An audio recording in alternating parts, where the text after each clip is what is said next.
Hi guys, tara magluto tayo ng mung dal with chicken and chili. So ayan guys, napakasarap nito, napakasimple at mabilis na pagluluto.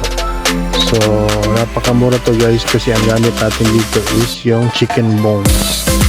So ayan guys, lutuin natin. Isusute muna natin yung ating sibuyas, bawang at luya. Mekos-mekos lang, ito-toast natin sa isang mainit na wok.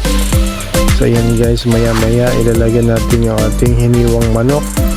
So ayan guys, igigisa muna natin, isasangkot siya. Lagyan natin ng salt, pepper at paprika. So ayan guys, nilagyan natin din ng asin, mekos-mekos.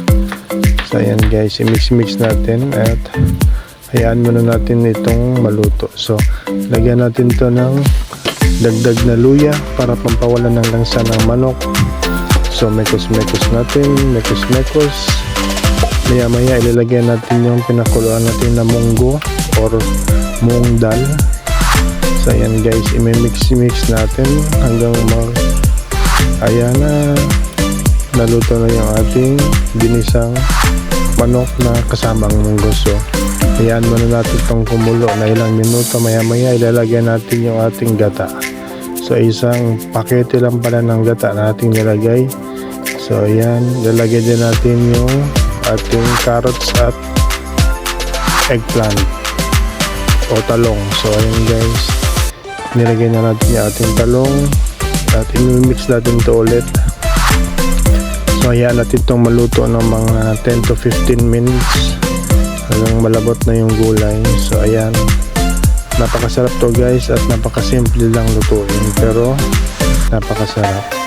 So ayan, takloban muna natin at hayaan natin siya maluto na ilang minuto. Maya-maya idadagdag natin yung ating ibang mga sahog. So ayan, kumukulo na. So lagyan natin ang ating cabbage at moringa or malunggay. So ito guys, napaka-healthy, napakasarap at dagdagan dyan natin ng isang sachet ng magic sarap para maging magic yung kanyang sarap. So ayan guys, maluto na siya. Maraming salamat pala guys sa panonood. Naway na entertain kayo sa aking video. So ayan guys, ilang minuto magpa-plating na tayo. Mekos-mekos ulit hanggang sa maluto na. So ayan guys, maraming salamat sa panonood.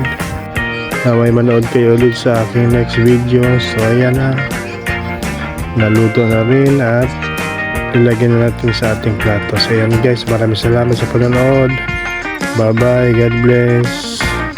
Thank you. At huwag kalimutan guys mag-like, follow and share my videos. Maraming salamat guys. Take care, ingat lahat. God bless. See you.